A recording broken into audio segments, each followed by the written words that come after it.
Graças a paz, irmãos, boa noite. Deus seja louvado.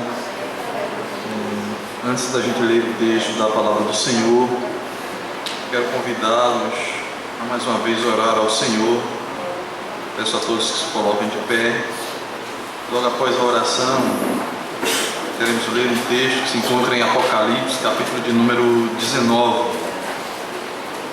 Nós estaremos fazendo a leitura nesse texto. Feche os olhos e ore ao Senhor nesse instante. Senhor nosso Deus, nós te bendizemos nessa noite. Rendemos graças, Senhor, meu Pai, que o Senhor um dia nos salvou e nos fez povo teu, ó Deus. Sabedores, ó Pai, cientes de que pertencemos ao Senhor, de que o nosso reino não é deste mundo, mas é o reino triunfal de Cristo. E a Ti, Senhor, nós rendemos graças e louvores, porque o Senhor é digno. E é propagando este reino, Senhor, meu Pai, que o Senhor nos chama diante deste mundo vil e que rejeita o Senhor e o Teu reino.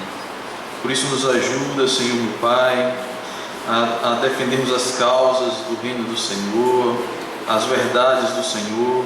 Abençoa-nos, ó Deus, ajuda-nos como igreja do Senhor, sermos sal e luz neste mundo. Que o Senhor tenha misericórdia de nós, perdoa as nossas falhas, as nossas faltas. Que o Senhor tenha misericórdia da Tua igreja nestes últimos tempos, ó Senhor, sabendo, ó Deus, que as investidas do diabo e do mundo são muitas contra ela, mas também sabemos que a Tua igreja prevalecerá, que o Senhor é o nosso Rei, o nosso soberano, e o Senhor é mais do que vencedor. Se nós te oramos e pedimos, possamos entender a Tua palavra e aplicá-la às nossas vidas, em nome de Jesus. O reino vitorioso é o que gostaríamos de falar nesta noite. Se encontra em Apocalipse, capítulo de número 19. Queremos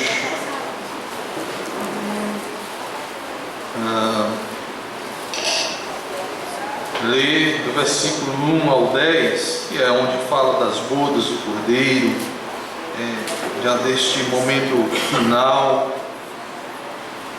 em que a igreja se une ao seu Senhor, mas que contextualiza bem o que foi dito anteriormente em alguns trechos, capítulo 18, sobre a queda da cidade, representando ali o mundo.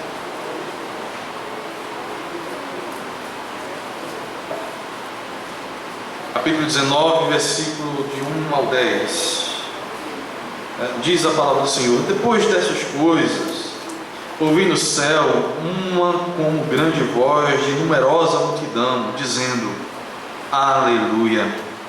A salvação e a glória e o poder são do nosso Deus, porquanto verdadeiros e justos são os seus juízos, pois julgou a grande meretriz, que corrompia a terra com a sua prostituição, e das mãos dela vingou o sangue dos seus servos.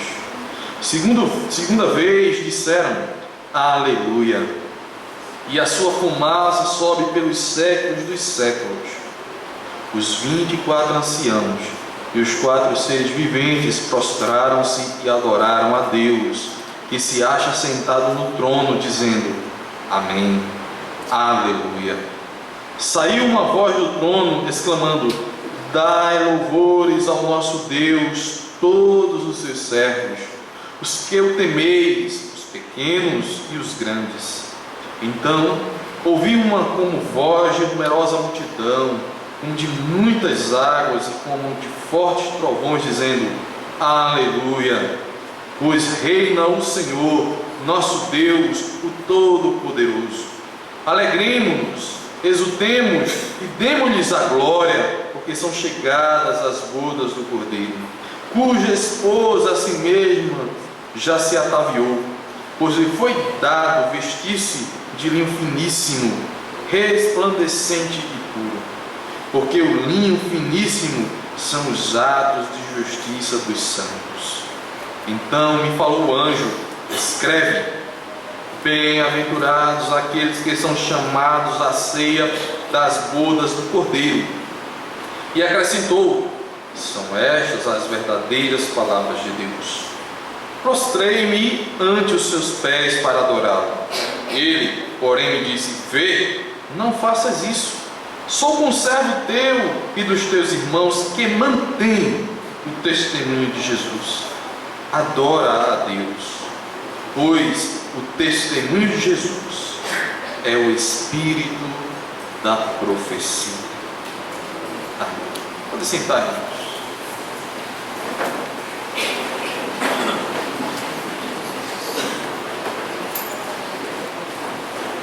Aqui vemos uma descrição das bodas do Cordeiro, da festividade que a igreja terá com o seu Senhor, quando ele retornar e os seus acolher em seus braços. Meus queridos, o Apocalipse ele foi escrito para fortalecer os crentes da igreja primitiva, que sofria ferrenha perseguição por parte do Império Romano. Os irmãos travavam uma luta tremenda, uma luta desigual, uma luta em que os cristãos sofriam penosamente através daquele império. É provável que a grande meretriz, está aqui no versículo 20 do verso 18, que fala que é a cidade, a grande meretriz que representa os reinos deste mundo que corrompe a terra, fosse a Roma pagã, ou o Império Romano, junto com o seu imperador, que perseguia a igreja. Roma, de fato, perseguiu e matou muitos cristãos. E a história mostra que Cristo fez cair tal império, ou seja, aquilo que estava profetizado a respeito daquela cidade pagã aconteceu. Roma, por sua devassidão moral, era comparada à antiga Babilônia, por isso que é descrita dessa maneira no capítulo 18 e 17 também.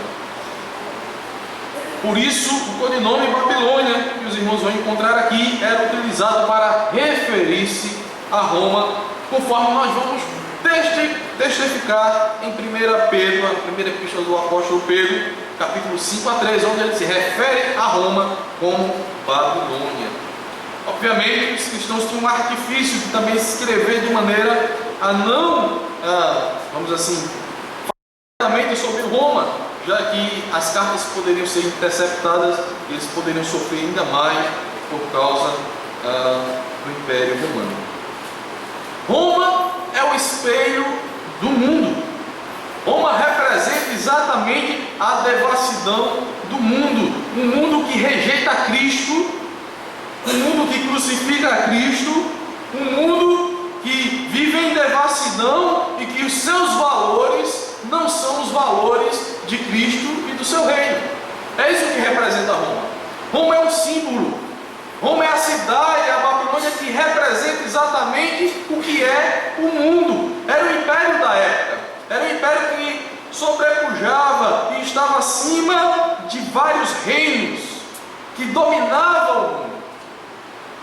E é essa cidade que domina o mundo que está diante do Senhor e será julgada, destruída, cairá, porque o Senhor está acima e julga a todos.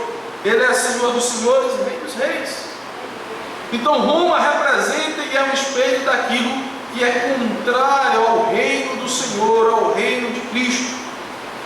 Todo crente deveria ter a certeza de que somos mais do que vencedores, porque pertencemos a um Senhor que venceu e é vencedor sobre todas as coisas. Nós, meus irmãos, não devemos ter uma esperança futura de uma vida gloriosa com Cristo, simplesmente porque fomos alcançados pelo Senhor, mas porque o nosso Senhor, que é acima dos reinos deste mundo, que governa sobre os reinos deste mundo, nos dá uma certeza de que iremos vencer. É por isso que a igreja em Apocalipse, embora perseguida e que não tinha poder nenhum de enfrentar o Império Romano, é declarada como mais do que vencedor. É uma igreja que irá vencer este império, que irá avançar, que não irá sucumbir, que não será destruída, que não será aniquilada, mas que prosperará de tal forma que este império irá cair aos seus pés. Nós estamos aqui hoje. E é uma prova que a igreja não desapareceu debaixo de um grande império perseguidor. Porque o seu Cristo venceu. Ele é o Senhor da história. Ele governa as nações. Ele é vitorioso. Ele reina soberanamente. E todas as coisas são subjugadas à sua vontade poderosa. Era desigual a luta. Quem diria que aquela igreja sofredora iria resistir aquele poderoso exército que destruiu nações, que venceu reinos, mas que sucumbiu diante de uma igreja que serve ao Senhor, Rei dos céus e mares, como diz um dos nossos hinos. Nós pertencemos a um reino que não é deste mundo, mas que se sobrepõe aos reinos deste mundo. As nações e os reinos deste mundo deveriam de bom grado reconhecer o senhorio absoluto de nosso Senhor Jesus Cristo, pois Ele é o Senhor dos senhores e o Rei dos reis, e Ele irá julgá-los com a sua verdade e justiça. Lembremos isso aqui nesse texto. Jesus Cristo, aquele que foi crucificado debaixo de autoridades romanas, é o mesmo que julga e pune o poderoso império romano e seus imperadores alçados à categoria de deuses. Como falei, Roma é o espelho do mundo. Assim Cristo julgará o mundo, julgará os reinos desta terra. A salvação, a glória, o poder pertence não ao Império Romano ou a qualquer outro governo, mas ao nosso Deus. É isso que nós somos chamados a proclamar. É isso que nos é dito aqui nesse texto que lemos. Então, temos o reino que é mais poderoso, pois o nosso Senhor é mais poderoso do que qualquer governante. Temos o reino que está acima dos demais governos e, portanto, estes deveriam se submeter ao reino dos céus. De fato, meus irmãos, os princípios do reino que norteia a igreja deveria ser o padrão para o mundo, para todos os reinos. Ora, quando Cristo diz que o seu reino não é deste mundo, Ele não está dizendo que o mundo está entregue a si mesmo, ou que não está sujeito às suas leis e seus princípios. Isto seria uma leitura equivocada do que Jesus disse. Todos os governos do mundo prestarão conta ao que reina sobre todos. Todos prestarão contas ao nosso Deus. Se as verdades de Deus fossem apenas para os crentes, de fato, o mundo, as nações e seus governos não seriam julgados pelo Senhor. Ele só julgaria a igreja, é dela que ele cobraria, mas ele cobra de todos. De todos. Os princípios ou o princípio do Evangelho do Reino de Deus é um padrão para todo mundo. Ele é mais elevado do que qualquer legislação humana. É por isso que o Senhor Jesus, em sua oração sacerdotal, rogou ao Pai, não para nos tirar do mundo, mas para nos livrar do mal. Assim como nos disse que fôssemos sal e luz para este mundo. O nosso reino, que não é deste mundo, é superior e é o padrão que todos deveriam se submeter. A história da igreja mostra que esta foi a visão dos nossos irmãos do passado, e que culminou o que é hoje, o que hoje se tornou a cultura ocidental. É um fato histórico a influência do reino de Deus no mundo através da sua igreja. Da metade do século passado para cá, vemos intensificadamente, estamos vivendo isto, uma desconstrução dos valores do reino de Deus, disseminado pela igreja ao longo dos séculos, em todos os países em que o cristianismo prosperou. Com certeza, isto é uma obra do maligno. O reino de Deus leva a verdade de Deus aonde se estabelece. E esta verdade não é apenas para a sua igreja, é para todo o mundo. Todo mundo deveria se submeter a Cristo. Os que creem se submetem voluntariamente. Os que não creem serão julgados por não se submeterem, porque deveriam se submeter. Vemos, meus irmãos, como a Europa se secularizou. Um dia onde foi um berço forte do cristianismo, hoje se afasta cada vez mais. Como tem se estabelecido governos, leis, princípios cada vez mais distantes do Evangelho do Reino de Deus, em nome de uma laicidade que serve como desculpa para desprezar as verdades do Evangelho. Assim promovem o assassinato de crianças ainda no ventre materno, como se fosse algo bom. Advogam a homossexualidade como algo belo e amoroso, e não, como parafraseando o apóstolo Paulo, paixões vergonhosas que são contra a natureza. São nações cuja prostituição, lascívias, idolatrias, assassinatos e tantos outros tipos de abominações têm sido implementados e defendidos por diversos governos. Vimos agora, recentemente na França, um ataque criminoso feito pelo Estado Islâmico. Talvez a Europa, que tem rejeitado o jugo suave de Cristo, possa ser julgada por Deus, recebendo o jugo do Islã. O próprio Estado Islâmico diz que com os refugiados enviou 4.000 lá para dentro. Só Deus sabe o que vai acontecer. E sabe, o juízo de Deus está chegando para uma Europa que virou as suas costas para o Senhor de toda a terra. Nós precisamos continuar resistindo e anunciando o Evangelho do Reino de Deus, dizendo ao mundo que o nosso Cristo é Senhor e Salvador. Não apenas Salvador, Ele também é Senhor. As nações precisam saber que seus reinos serão julgados, e cada um deles prestará conta àquele que é Senhor dos céus e da terra, como diz o Salmo, porque o reino é do Senhor e Ele domina entre as nações. Dizei entre os gentios que o Senhor reina, o mundo também se firmará para que não se abale, julgará os povos com retidão. E vários outros textos que apontam esse senhorio de Cristo, mesmo sobre as nações pagãs, ímpias.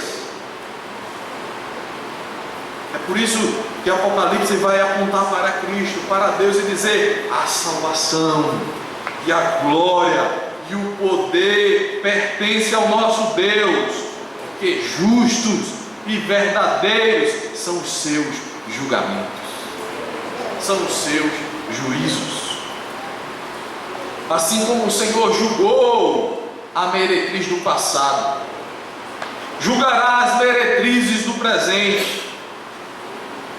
O Senhor tenha misericórdia do nosso país, que a igreja resista ao afastamento cada vez maior da nossa nação dos princípios do Evangelho. Toda a perseguição, toda a dor, toda a angústia, todos os sofrimentos que a igreja sofreu e sofre serão julgados por Deus. É isso que é dito aqui também nesse texto. Deus julgará a causa do seu povo, o sofrimento do seu povo imposto pelo mundo, pelas perseguições que o mundo faz sobre sua igreja. O rei que estabeleceu o seu reino sobre tudo e todos nos chamou para festejar sua gloriosa vitória, consequentemente a nossa vitória. A igreja não vai perder esta batalha. Nós não iremos perder esta batalha.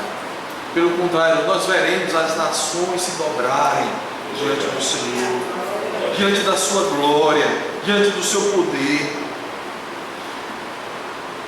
E nós somos porta-vozes desse reino.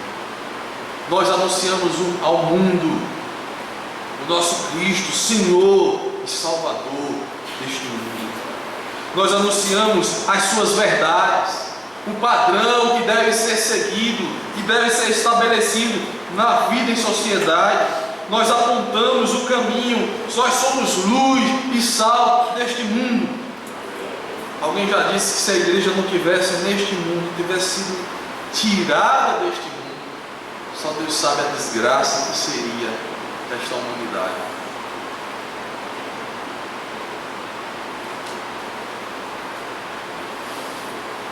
Quando os homens resolveram tirar Deus das suas nações, nós vimos o que aconteceu.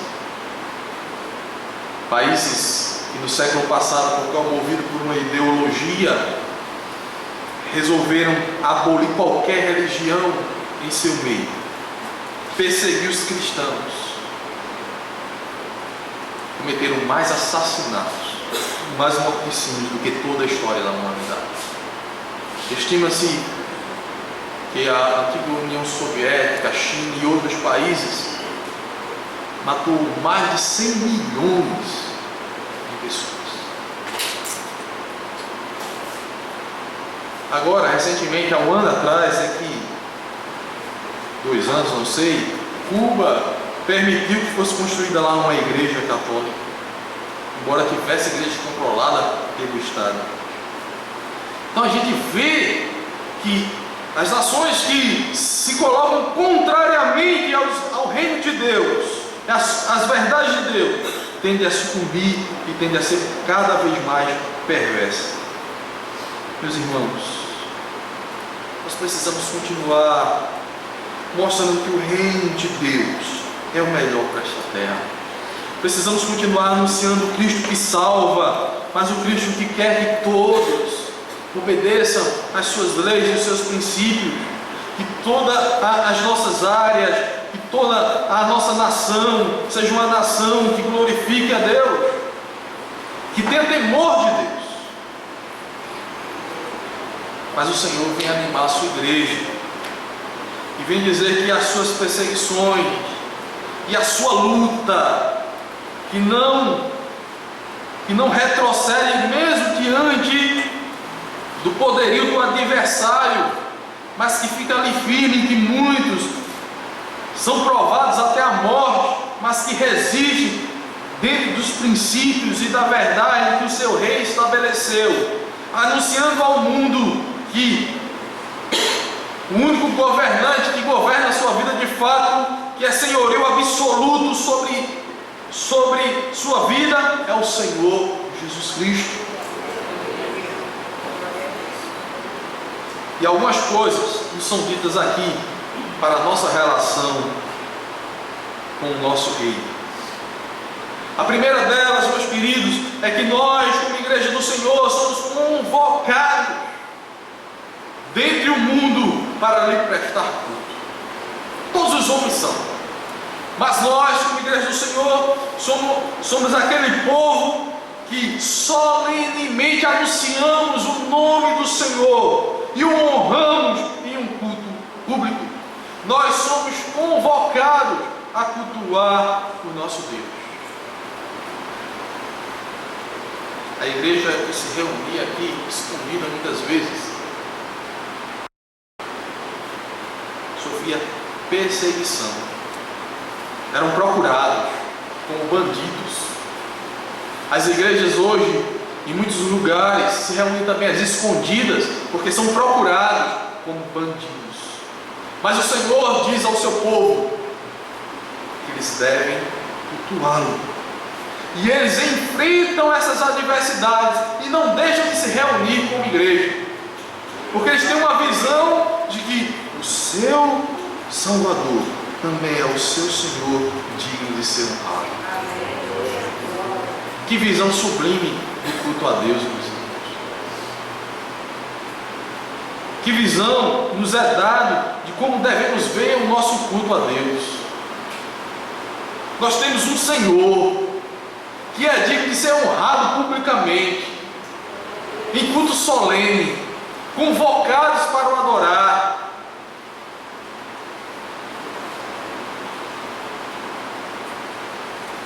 Versículo 5 deixa claro isso: dai louvores ao nosso Deus, todos os seus servos, os que o temeis, os pequenos e os grandes. Ou seja eles os mais humildes, os mais destacados e importantes desta terra. Todos os seus servos devem se dobrar diante daquele que é Senhor de suas vidas e o adorar. Deus estabeleceu que fosse feito culto ao seu nome, e nós, como seus súditos, somos chamados a esta obediência. Como igreja do Senhor, nós devemos ter prazer em cultuar a Deus, de louvar o nome bendito de nosso Senhor e Salvador Jesus Cristo. Somos chamados a honrá-lo, a honrar o seu nome, como falei, em culto público solene.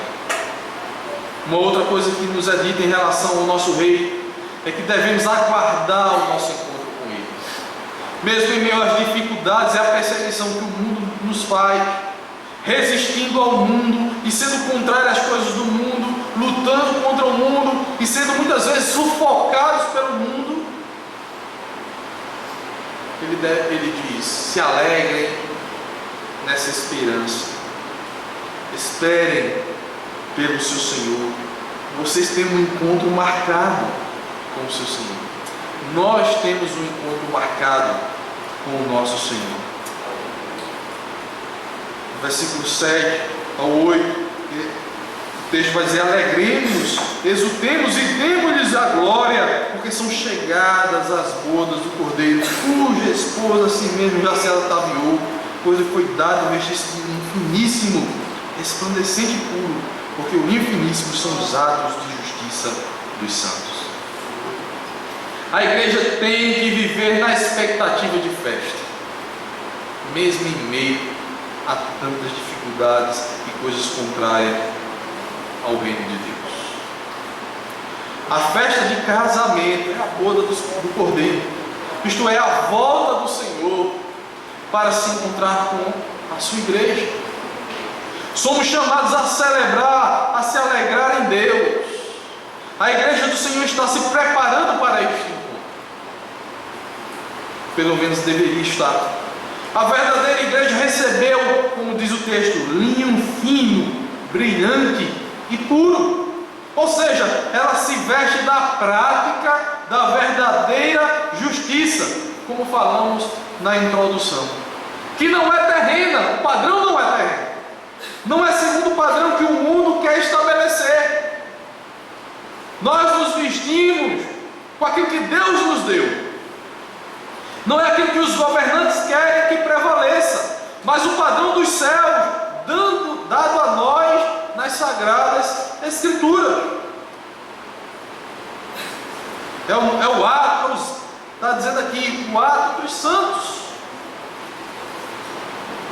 São o linho fino, resplandecente e puro, são os atos de justiça dos santos, e os nossos atos de justiça está em Cristo e na sua verdade, não em outra coisa.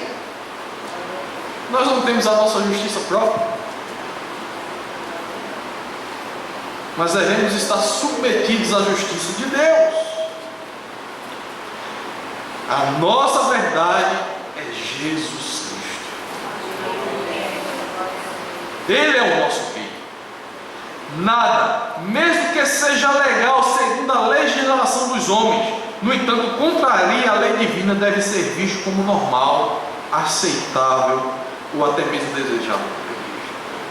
O nosso rei e o nosso reino não são deste mundo, e a legitimidade de qualquer governo e de suas leis sobre nós são apenas o que não contraria os santos mandamentos de Deus. Nós nos submetemos a um reino maior, que se é estabelecido é contrário à lei desse reino e das verdades de Cristo, nós devemos nos colocar contra.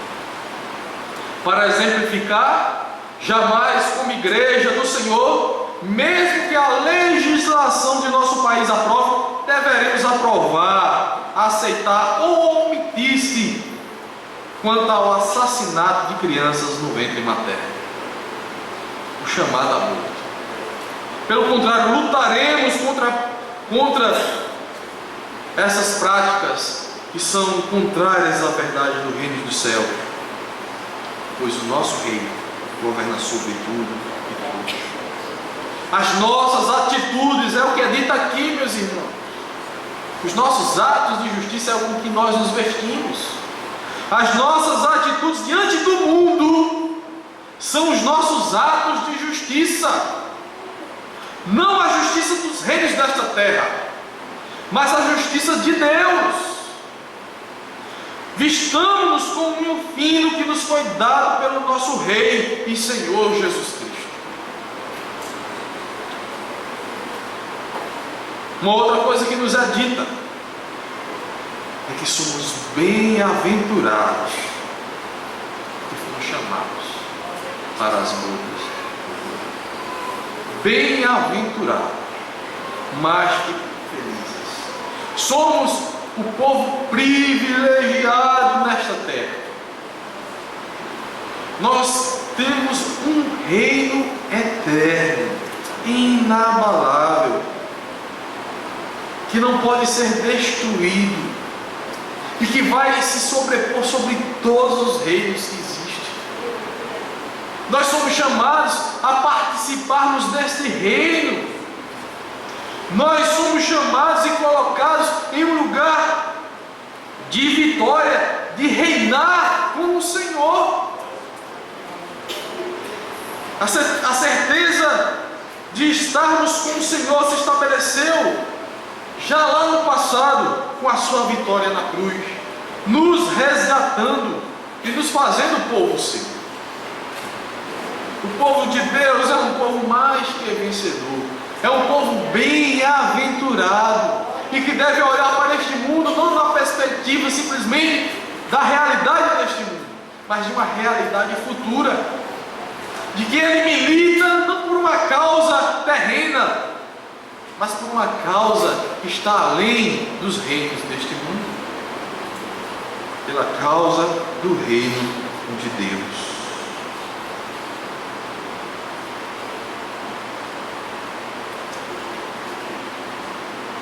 O anjo, não querendo receber a adoração de João, porque sabia que isto era um pecado grave, ele diz: adorem a Deus. E esta talvez seja uma mensagem também para nós. E nós não nos curvemos nem diante de anjos, nem diante de homem nenhum nesta terra, nem diante de governo nenhum nesta terra. O nosso Senhor absoluto, o nosso governador absoluto é o Senhor Jesus. Não são os homens. Adore apenas a Deus, somente a Deus. Não sucumba diante de nenhum mal estabelecido pelos homens que nos governam. Não aprovemos aquilo que é mal diante do nosso Deus. Guardemos, meus irmãos, a verdade revelada por Deus. Sejamos fiéis em meio a um mundo mau, Lembre-se do que está escrito no versículo 10, na parte final. Testemunho de Jesus é o espírito da profecia. É a verdade revelada por Jesus que nos governa. Ela é a mensagem que o Espírito entrega aos profetas. Este testemunho de Jesus está conosco e devemos manter tal testemunho ou mensagem no nosso meio e para o mundo. É por isso, meus queridos, que o texto vai dizer para os mais que vencedores, para os nossos irmãos, para nós, a igreja do Senhor, para todos que serviram a Deus durante todos os séculos, a igreja mais que vencedora, a igreja vitoriosa, vai dar louvores ao nosso Deus, todos os seus servos, os que o temeis, os pequenos e os grandes. É essa visão que nós devemos ter deste mundo. É essa visão que nós devemos ter em relação aos reinos que governam este mundo e ao reino de Cristo. A visão de que nós somos forasteiros aqui. Nós não pertencemos a este mundo. E a nossa mensagem nada mais é do que sermos fiéis ao testemunho fiel a Jesus Cristo, a sua verdade. É a verdade revelada por Jesus. É esse o espírito da profecia. A igreja não pode perder isso de vista. Uma igreja que anuncia a um Cristo vencedor, a um Cristo que é Salvador do mundo, mas que também é Senhor do mundo. O Senhor nos ajude a olharmos para esta terra, não simplesmente com uma visão apenas do aqui e agora, mas com a visão de um reino que está acima de todos os reinos da terra, o reino do nosso Senhor, que um dia retornará e que nos chamará à celebração deste triunfo, desta vitória sobre todos os reinos, sobre todos os povos, sobre todos os dominadores, sobre todos os principados e potestades. O Senhor reina. Aleluia. Que Jesus. Senhor, nós te bendizemos e esperamos este grande dia, ó Deus, porque temos a certeza, Pai, que todos nós estaremos naquele banquete celebrando aquilo que o Senhor já nos garantiu, a vitória final sobre tudo. Ó Deus, preserve e fortalece o teu povo nesta terra. Sabemos, Senhor, que muitos dos nossos irmãos têm padecido ferrenha perseguição ainda hoje. Sabemos que muitos dos nossos irmãos têm sido massacrados, têm sofrido. Que nós, ó Deus, como igreja do Senhor, possamos olhar, ó Pai, a coragem desses nossos irmãos, também enfrentarmos, batalharmos pelo reino do Senhor, onde quer que estejamos. Que o politicamente correto, o que vai agradar aos homens, não estejam dentro de nós, minando e travando a nossa luta, mas que possamos, ó Deus, olhando para o reino ao qual pertencemos, anunciar e combater por este reino. Que o Senhor nos ajude nisso, Senhor, porque reconhecemos as nossas fraquezas e limitações. Vem, Senhor, e reina poderosamente sobre nós e sobre tudo.